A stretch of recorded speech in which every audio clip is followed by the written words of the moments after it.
Hello guys, welcome back. This is Rosario Borgesi and this video is intended to help you getting started with coding in Solidity to develop smart contracts in the Ethereum blockchain.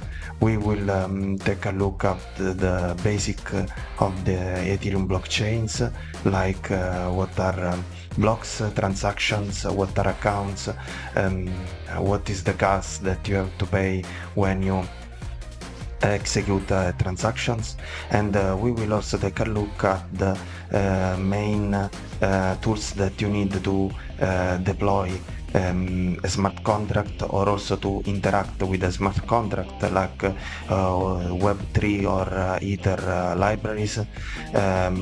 We will also take a look at how you can create an account, what is a provider, and also we will discover what are the IDE that you can use in order to develop and deploy your smart contracts in Ethereum. So I hope that this video will be useful, and let's get started.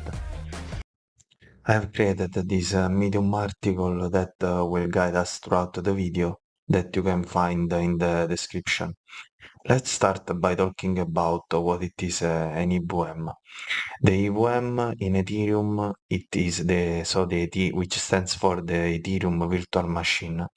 It is a network of computers. So if we, for example, download one of the clients that are at disposal for the Ethereum blockchain, and we run it into our computer, we are entering the Ethereum blockchain, and so our computer, it is our machine, it is a part of the Ethereum virtual machine. So this great network of computers, this global network of computers, it can be imagined like a global computer that everyone could use. So it is like a super powerful computer that no one single person owns, but anyone can program it to do certain tasks. So unlike a typical computer owned by an individual or an organization, for example, if we go to the Amazon website, this Amazon website, the server, it is owned by the Amazon corporation, while in this case the EVM, it is decentralized, so it operates on a network of computers that communicate between them around the world. But how can we write um, programs that can be deployed and executed on the blockchain? To do that, we can make use of the smart contracts. What are the smart contracts? The smart contracts are basically programs that we can run on the Ethereum virtual machine. Anyone can write and deploy its own code on or smart contract on the EVM. But unlike the code that we deploy on a single machine, for example, if I install a software on my machine, it will be visible only to me. When we deploy a smart contract to the Ethereum virtual machine, it is replicated across the whole network of computers. So each single computer will have a copy of this smart contract, which is immutable, so no one can modify it. And the smart contract is replicated across a network of computers. This transparency allows anyone to view and interact with the code. As we said before, once deployed, the code becomes immutable, and this assures reliability and trust inside the Ethereum ecosystem. So let's talk about in simple terms which is the what is the Ethereum blockchain. If you want to learn more about how the blockchain works and what are the core principle of the blockchain, please watch the video that at the link at the top of the screen that you will also find in the description, which is blockchain 101. So at its essence, a blockchain, it is like a shared unchangeable ledger which contains all the blocks that have been validated that meticulously records transaction. So the main difference, the main innovation that Ethereum has introduced with respect to Bitcoin is that while Bitcoin it is basically limited to financial transactions, Ethereum not only allow us to execute financial transaction, but also it allows us to deploy and execute code in the blockchain in the form of smart contracts. So the Ethereum blockchain acts as a secure record keeper, capturing all activities performed by the Ethereum virtual machine. So you can consider the blockchain as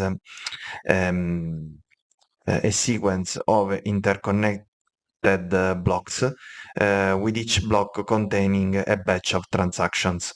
These transactions are validated and secured by a consensus mechanisms known as proof of stake.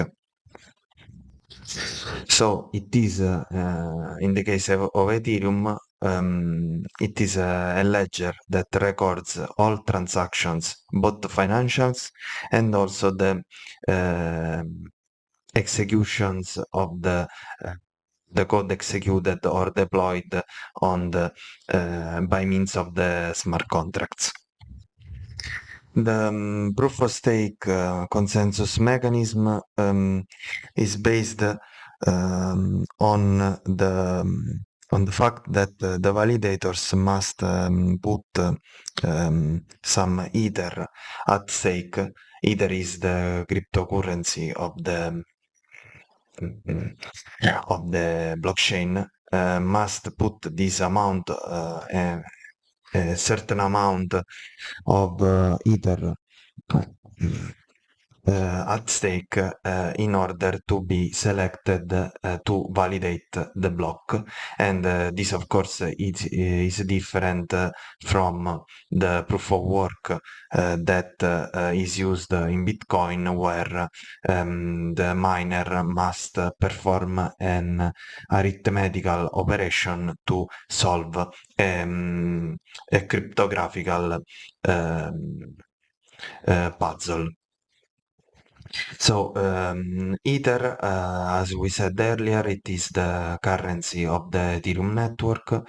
It is necessary to pay for the computational resources needed to run the smart contracts on the EVM, like for example, it can be compared to inserting coins into a vending machine to get a snack.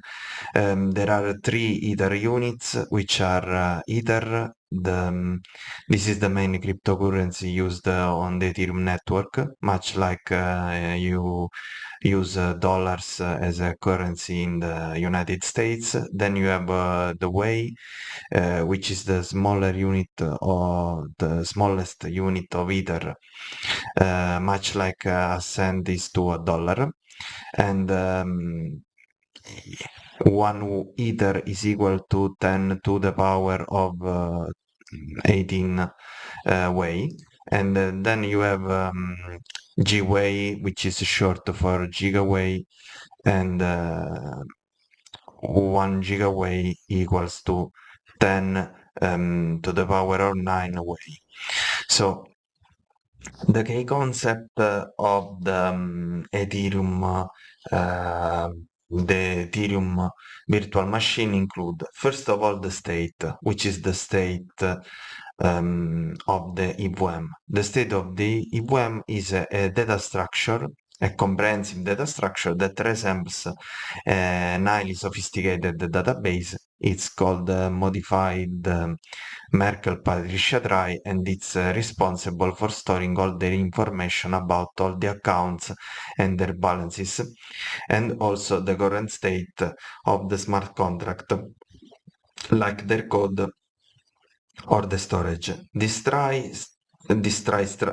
structure, which is a particular structure in computer engineering, allows Ethereum to quite quickly confirm the current state and make updates in a secure and efficient way.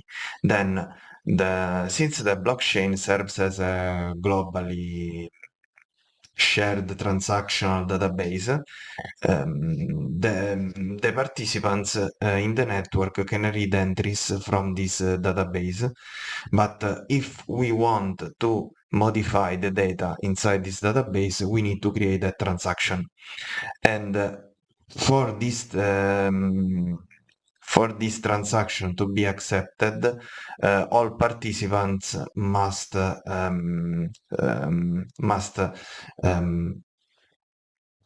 accept it. So the term transaction in Ethereum implies that the modification of the blockchain, of the database that we want to apply is it is atomic. So it means that either it is fully applied or it is not applied at all, like in a transactional database. So during the execution of our transaction, no other transaction can modify the same data. But what is, from a practical standpoint, a transaction?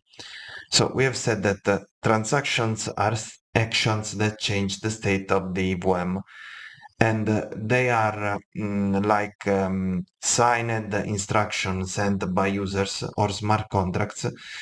For example, an example of transaction can be transferring of Ether, or calling a function of a smart contract, or deploying, creating a new contract.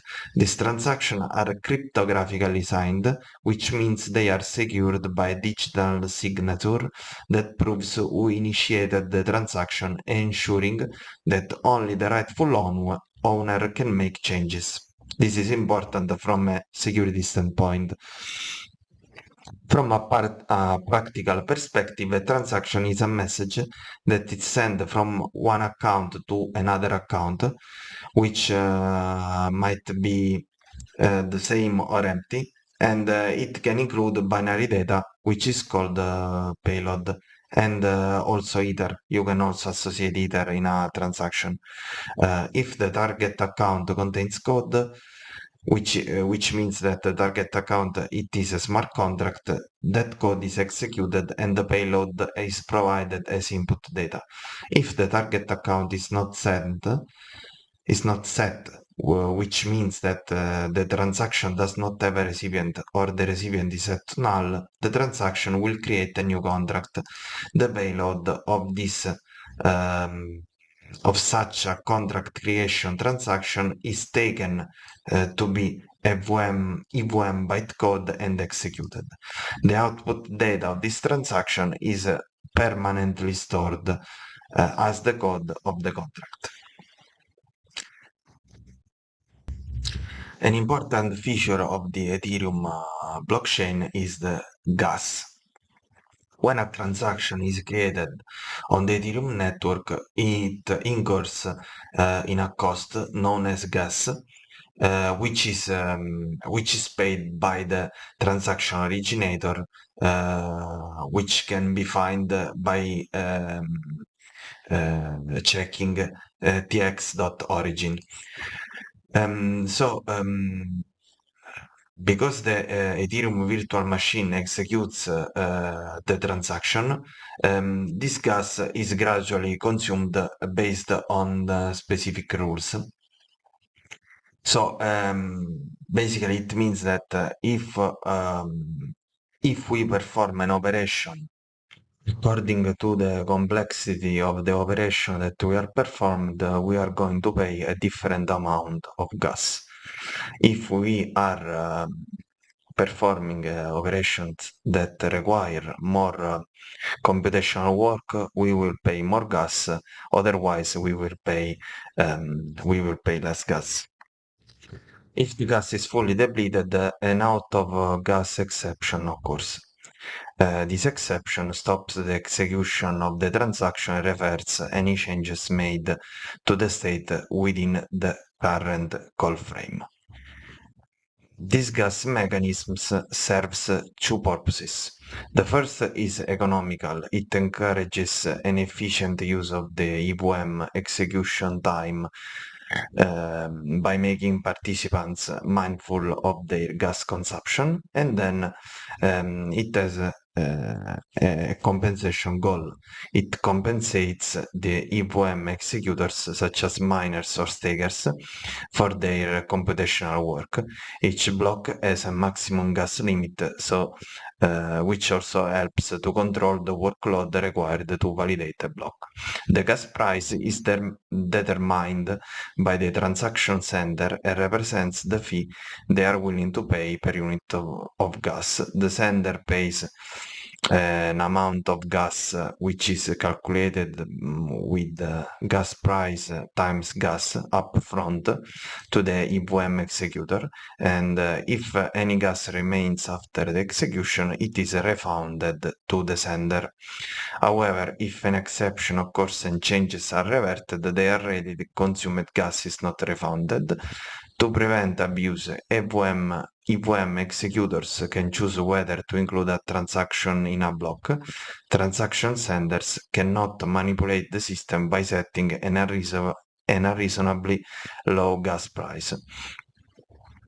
So there is also this story here that you can find in the description that will deep dive into the topic of gas fees, but the basic things have been discussed earlier. So you can also check out this story if you want to learn more. Let's talk about the ABI, the application banner interface. The ABI, essentially, it is a bridge between the smart contract and the outside world. So it's a set of rules that defines how to call a function and how data is formatted in a transaction. The purpose and function of the ABI, the application banner interface, it is basically a standard way to communicate with Ethereum contracts, but from outside the blockchain. So we are talking about external application and for contract-to-contract interaction. For example, let's imagine that we have our contract here. If I have a front end that wants to call the contract, a function of the contract, we need to serialize our function call in a format that the ABI can decode and in turn can be used to call the function in the contract. So when we call the function, our code, it is encoded in a format specified by the ABI, and it is then decoded to when you call the contract, and vice versa. The same happens when you call here a contract from another contract. You need always this process of encoding and decoding the code in order that this interaction between one contract and another contract or a contract and another application can be performed. So it defines how data should be encoded and decoded when interacting with contracts. And the second um, the second feature, it is of course encoding and decoding data. When you call a function in an Ethereum smart contract or retrieve data from it, the API specifies how to encode the function calls and decode the results. And it also ensures that the data is transmitted correctly between the Ethereum virtual machine and external applications. So now let's talk about the difference between read function and write function. The read function are functions that only retrieve data from the blockchain and do not modify the state. These are free of charge because they don't change any data on the blockchain. For example, getting the balance of an account, it is a read function. Write functions can change the state of the blockchain, like for example, updating a value of a variable or transferring Ether. This function requires a transaction to be sent and processed by the network, and this incurs in a cost in terms of gas fee. So this is why I've talked about earlier I've explained to you the concept of the gas fee. Then there is another important concept in Ethereum, which is the account types. In Ethereum, there are two types of account: externally owned account, which is an account controlled by anyone um, who holds the private key of the account, which means these are account of people that, for example, have a MetaMask account like this.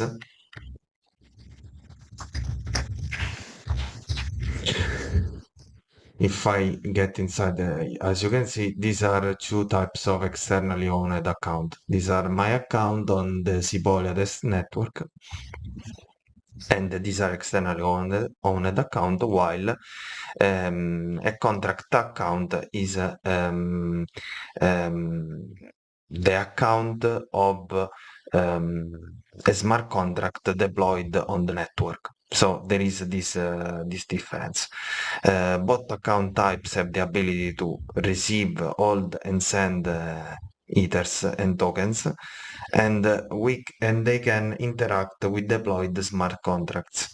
The key difference, however, between the two accounts are that externally owned account create account that cost nothing. In fact, you can create an account with MetaMask without paying anything.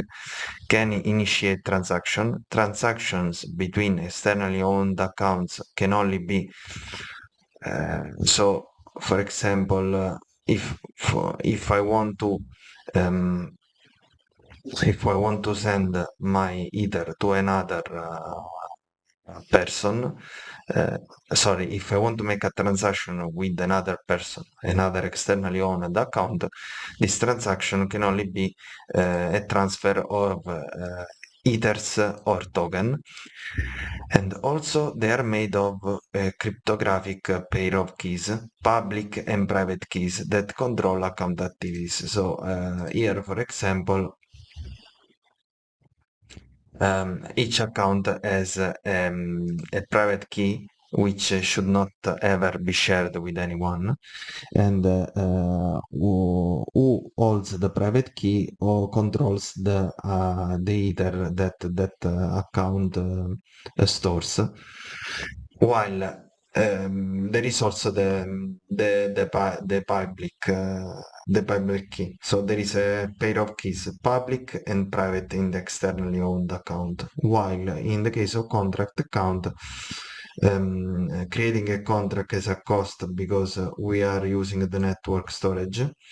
So as we said earlier, when we deploy a contract For example, here, if this is the blockchain, when we deploy a contract, it must be replicated also in all the other nodes of the blockchain, and this has a cost in gas fee, and can only send a contract can only send a transaction in response to receiving transaction from an external account to a contract account can trigger code which can execute in many different actions such as transferring tokens or even creating new contracts.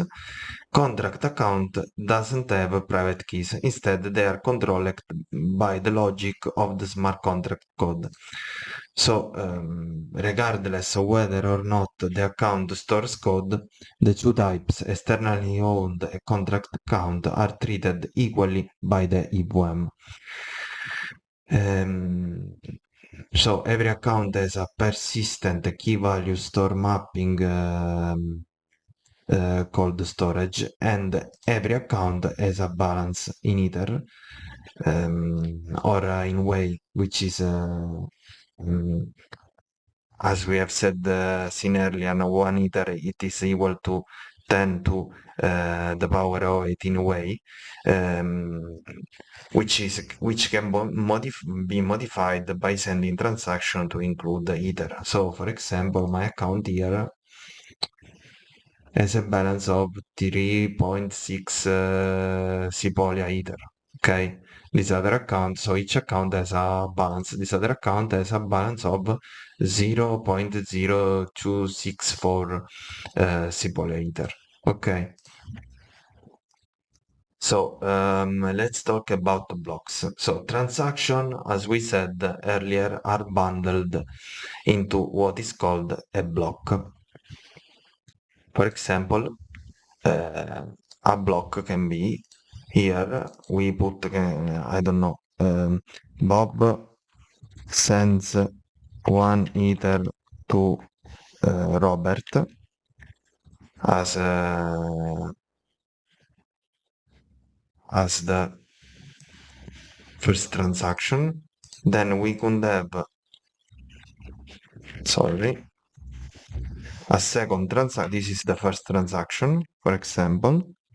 Then we can have another transaction, for example, here to Bob calls the function balance of the smart contract at the address 0x something. And then we could also have another transaction like, for example, Alice sends 2 Ether to Andrea. So all these transactions are grouped. This is what is called a block. Are grouped inside a block. This is a block, and of course, if you have a blockchain when more of these blocks are chained together. This is validated, and then by the validators who put the and then another block it is validated and with other transaction. For example, Paul don't know. Paul sends 1 Ether to Lewis. Bob called the function transfer of the smart contract something. No, here let's put another number, another contract. Or Alice sends 2 Ether to Joseph. So these are two different blocks, and of course, each block is always subsequent next to the previous one. So it this has happened later in time, before after this block has been validated. So the transactions are bundled inside the block, and they will be executed and distributed among all participant nodes, which means that once these blocks are confirmed, they are replicated in all the nodes of the blockchain. And these blocks form a linear sequence of time, and this is where the word blockchain derives from. Blocks are added to the chain at regular intervals, and in this case, we talk about block time, what, which means that blocks are added to the blockchain at regular intervals. In fact, the block time in Ethereum refers to the average time it takes for a new block of transaction to be added to the blockchain, and this is approximately equal to 12 seconds, but this may change. So this interval allows the network to reach consensus and add new blocks in a manner that balances speed and security. Then let's talk about the Ethereum networks and account portability. So in Ethereum, there is the concept of networks that refers to different blockchain. So, for example, uh, you can have the mainnet, which is the main Ethereum network, where where the transaction occurred and real Ethereum it is used. Then you have the testnet. For example, in this case, here you have that this is a chain Sepolia, which is a testnet, which is the testnet, an example of testnet. Then you have also the Ethereum mainnet, and of course you always use the same account to connect to all these different networks. So you have this network I used, the testnet are used for testing purposes. They simulate the Ethereum mainnet. So the Ethereum mainnet is the principal network where you spend real Ethers.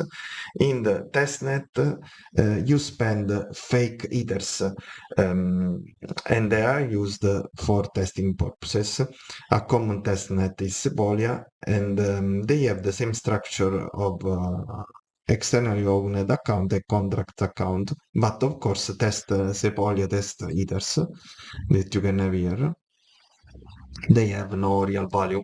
Only the real Ethers are in the mainnet. Then you have, of course, also layer 2 networks like, for example, Arbitrum, Optimism, or also Polygon, for example. These are networks that are built on top of the Ethereum network to improve scalability and transaction speed. And of course, um,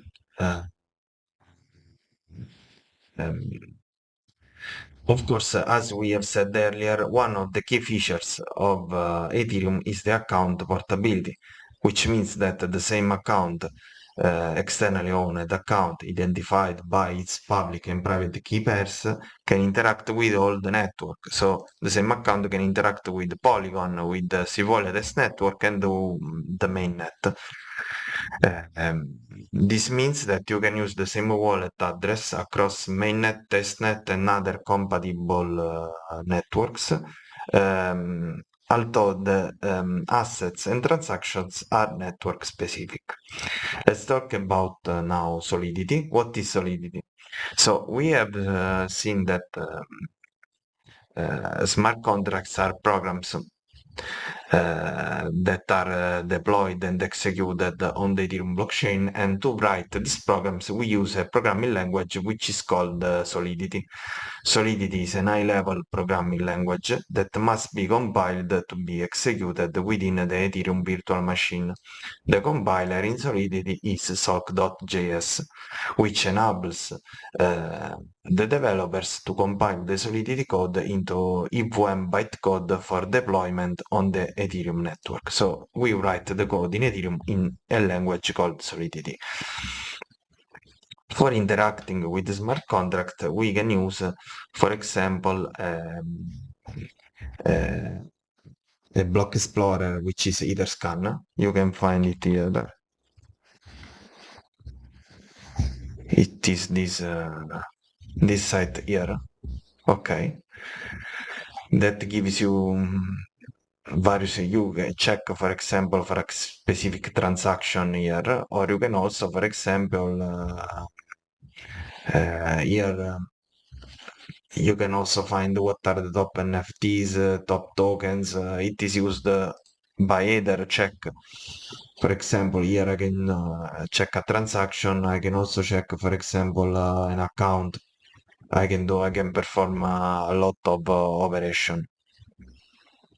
For example, here I can see that the last block here it has a 125 transaction. For example, here we can see that yeah, we have a transaction. This is the transaction hash, the ID of transaction, where there has been a transfer of this amount of ethers from this account here to this other account. Okay, and this is the gas price that we have paid in the transaction. So this is basically what is Etherscan. So it allows to confirm or validate transactions that have taken place. In Etherscan, we can view, for example, the code of the contracts that have been deployed. We can track transaction and events. We can query balances and states associated with the contract. Then we have two important libraries that are used to interact with the blockchain. Which are Ethers.js and Web3.js. For example, here, returning to our example, this is our blockchain. So if we, on our machine, so my computer, we want to interact with this blockchain, we need basically two pieces. We need Web3.js library or Ethers.js library, so that we can, by means of this library, we can contact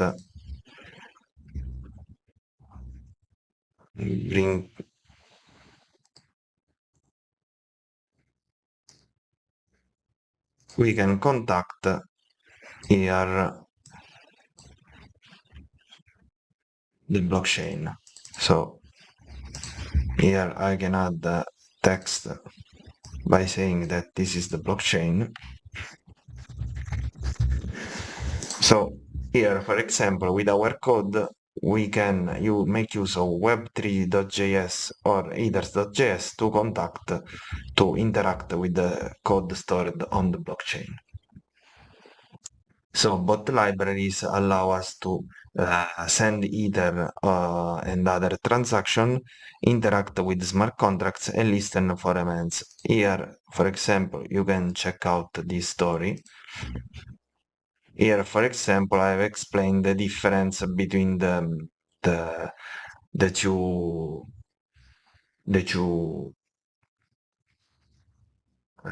libraries.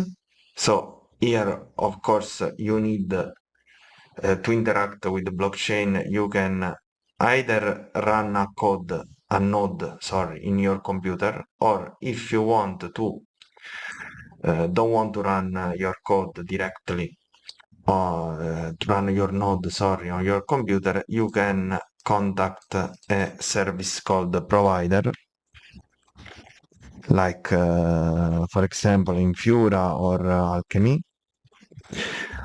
which allows you to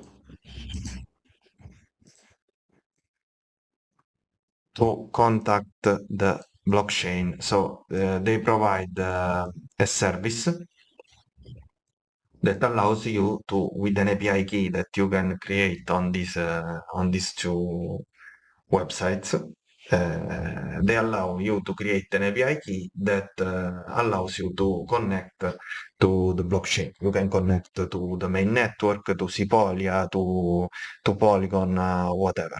Otherwise, this is useful because this do not require you to run your own node of the blockchain.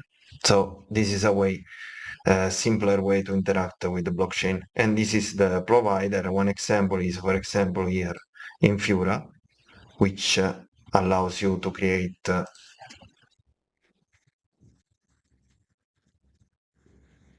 Infura allows you, for example, to create an API key, or also, for example, Alchemy also allows you to create an API key. Are two examples of services. Here, for example, in this example, we need a MetaMask account. We create an Infura API key, as we said earlier, that will act as the provider. We create an npm project with npm init -y. We install, for example, the dependency web3. We install TypeScript. We add the tsconfig.json, which is used for TypeScript. We install, for example, this is a useful libraries.m. We specify here, for example, we want to connect to the Sepolia network. We specify our API key and our private key that we can get from MetaMask, the account MetaMask that we have created here. Okay, then for example, here we define a script to run. For example, we can run, and with npm run main, we can run our code. Okay, this is the package JSON.json. Here it is our file. So as you can see here, we are using the Web3 library. Here to, for example, create, in this case, a transaction. So we are sending here an amount of Ether, 0.0001 Ether to this account from signer.address, which is my account here. This account here. So we are sending this Ether. And so, as you can see, I don't go into the details, but this is a library that by means of the Infura API key that we specify here in this object Web3, this new object Web3 allow us to connect to the blockchain and send and perform an operation. Okay. A similar stuff can be done also in by means of Ethers, the Ethers library. So also in this case, we can, for example, send a transaction to in this case, it is my second MetaMask account, which is this one. This one here from my first account. We send 0.001 Ether, and we make use of the properties of our Infura API key. If you want to deep dive into this difference between these two libraries, you can check out also this guide here. And so the requirement for the interaction with the Ethereum blockchain are Node.js, which is, of course, it is necessary to create a JavaScript application. Then we need one of the libraries, Ethers.js or web3.js, a web3 wallet, which is MetaMask, this year that we have created. Okay. And then we have some test ethers that we can get from a faucet. For example, there is these test ethers that you can see here. How do I got these ethers? By means of a faucet. For example, the Alchemy faucet that you can find here. Okay, we specify the account, you click send me ethers and it will send you the ethers. And then you have a provider that we have discussed earlier, which is, for example, the one provided by Infura that allow us to connect to the Ethereum blockchain by creating an API key. And to develop smart contracts, we have a lot of possibility. For example, we can use Remix, which is an IDE. Here it is an example of contract, but here you can, for example, specify the compiler, then you can deploy your contract here. For example, you can also you have the possibility to make use of a debugger. This is a Remix. And also you have, for example, Hardhat, which is more um, which is used also for it is designed to compile, deploy, and test and debug your smart contract code. Of course, there is a video that you can have that you can check out, a tutorial where I explained how to use Hardhat to develop smart contracts at the top of the screen. And you will also find in the description. You can also check out the story here that explains how to use Hardhat. This is the video. And also we have Foundry, that is a newer tool that focuses on speed and reliability and offers developers a fast and flexible framework for smart contracts development. It is a powerful suite for smart contract creation and testing. The main difference between the two is that here you run in Hardhat, you create the tests, you write the unit tests in JavaScript or TypeScript, while here you write the tests directly in Solidity. This is an example at last of a simple smart contract. We can also test this code, for example, in Remix.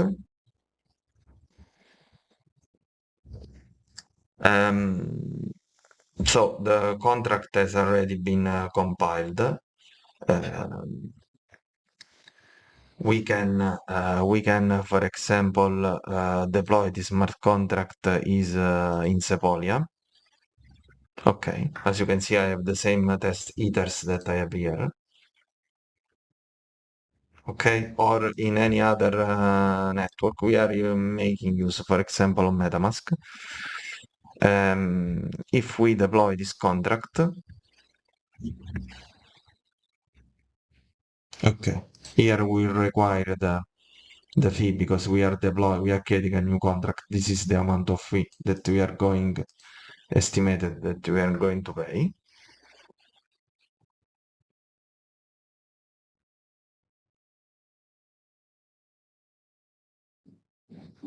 Okay. So the contract has been deployed.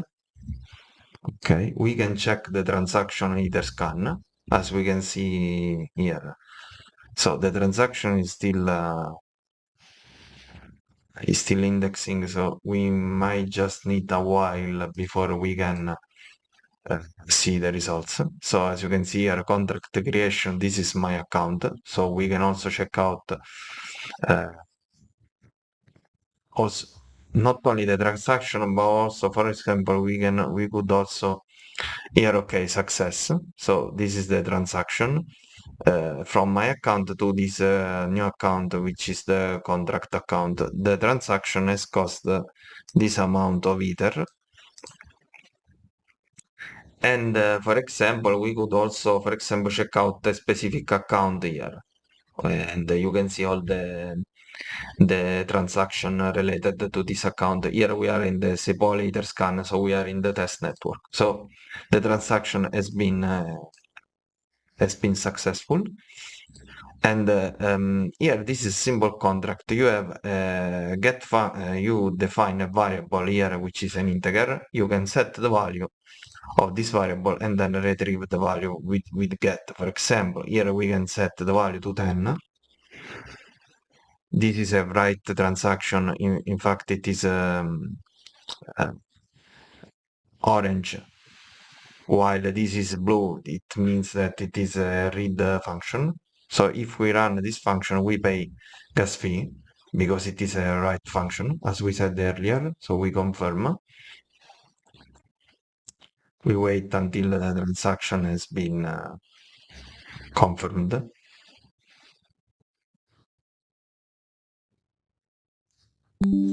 Okay, the transaction is confirmed. Also, this transaction can be checked on Etherscan. And once it has been approved, if we call the get function, we retrieve the same amount that we have set here before. So the structure of the code is that in the first line we specify the license, then we specify the version of the compiler, and then you have here the contract, which is like a class in Java, for example, in other programming language. You define your state variables, your functions, and you have write functions that modify the state and read function that only read the state and you don't pay gas fee. This is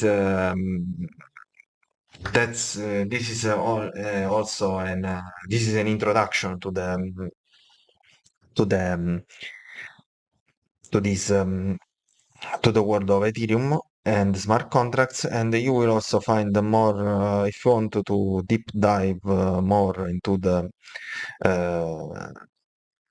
these topics. I suggest you to check out the other videos of the playlist.